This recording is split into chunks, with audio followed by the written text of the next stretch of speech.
चारों वर्णों की उत्पत्ति तथा उनके कर्म।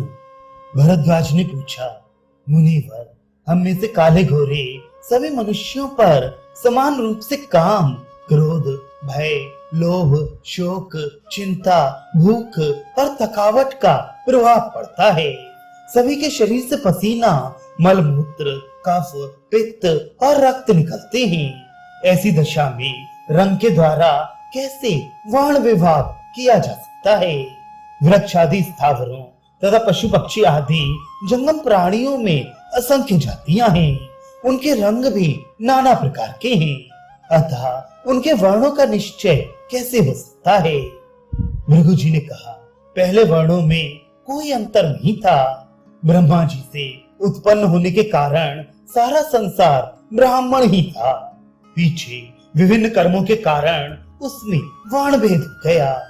जो अपने ब्राह्मणोचित धर्म का परित्याग करके विषय भोग के प्रेमी बन गए, तीखे और क्रोधी स्वभाव के हो गए, साहस का काम पसंद करने लगे और इन कारणों से जिनके शरीर का रंग लाल हो गया, वे ब्राह्मण क्षत्रिय के नाम से प्रसिद्ध हुए।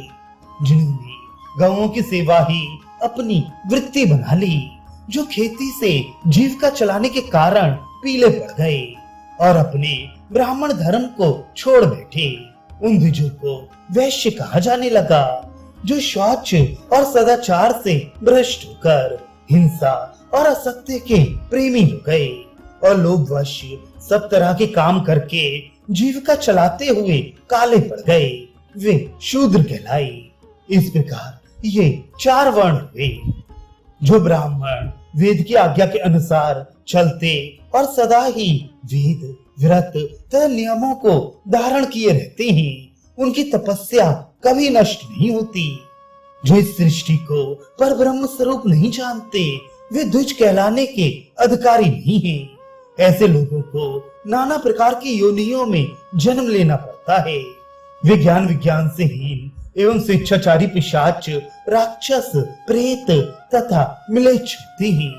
पीछे से ऋषियों ने अपनी तपस्या के बल से कुछ ऐसी प्रजा उत्पन्न की जो वैदिक संस्कारों से संपन्न तथा अपने धर्म कर्म में दृढ़ता पूर्वक डटी रहने वाली थी। किंतु जो आदिदेव ब्रह्मा से उत्पन्न हुई हैं, जिसकी जड़ मूल ब्रह्मा जी ही है और जो अक्षय, अव्यय तथा धर्म में तत्पर रहने वाली हैं, वे सृष्टि मानसी कहलाती है। भरद्वाज जी ने पूछा, विप्रवर, अब मुझे ये बताइए कि कौन सा कर्म करने से मनुष्य ब्राह्मण, क्षत्रिय, वैश्य अथवा शूद्र होता है? भृगु जी ने कहा, जो जात कर्म आदि संस्कारों से संपन्न है, पवित्र तथा वेदों के स्वाध्याय में संलग्न है, यजन याचन, अध्ययन अध्यापन और दान प्रतिग्रह इन 6 कर्मों में स्थित रहता है, शौच एवं सदाचार का पालन तथा यज्ञ शिष्ट अन्न का भोजन करता है, गुरु के प्रति प्रेम रखता और नित्य नियमों का पालन करता है, जिसमें सत्य, दान, द्रोह न करना, सबके प्रति कोमल भाव रखना, लज्जा, दया और तप आदि सद्गुण देखे जाते हों, वह ब्राह्मण कहा गया है। जो युद्ध आदि कर्म करता और वेदों के अध्ययन में लगा रहता है, ब्राह्मणों को दान देता और प्रजा से कर लेकर उसकी रक्षा करता है, उसको क्षत्रिय कहते हैं। इसी प्रकार जो वेदाध्ययन से संपन्न होकर व्यापार, पशुपालन और खेती के काम करता है तथा दान देता और पवित्र रहता है, वह वैश्य कहलाता है। किंतु जो वेद और सदाचार का परित्याग करके सब कुछ खाता और सब तरह के काम करता है तथा सदा अपवित्र रहा करता है, वह शूद्र माना गया है। यदि ये ब्राह्मणोचित सत्याधिक गुण शूद्र में दिखाई दें और ब्राह्मण में ना हो, तो वे शूद्र नहीं और वे ब्राह्मण नहीं है। हर एक उपाय से लोभ और क्रोध को दबाना ही पवित्र ज्ञान और आत्म संयम है। क्रोध तथा लोभ मनुष्य के कल्याण में सदा ही बाधा पहुंचाने को उद्यत रहती हैं, अतः पूरी शक्ति लगाकर उनका दमन करना चाहिए।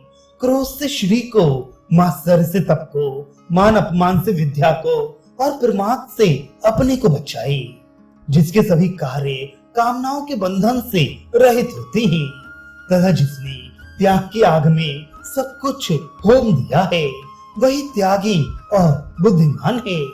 किसी भी प्राणी की हिंसा न करे, सबके साथ मैत्रीपूर्ण बर्ताव करे, स्त्री पुत्र आदि की ममता एवं आसक्ति को त्याग कर बुद्धि के द्वारा इंद्रियों को वश में करे और उस स्थिति को प्राप्त करे जो इहलोक और परलोक में भी निर्भय तथा शोक रहित है।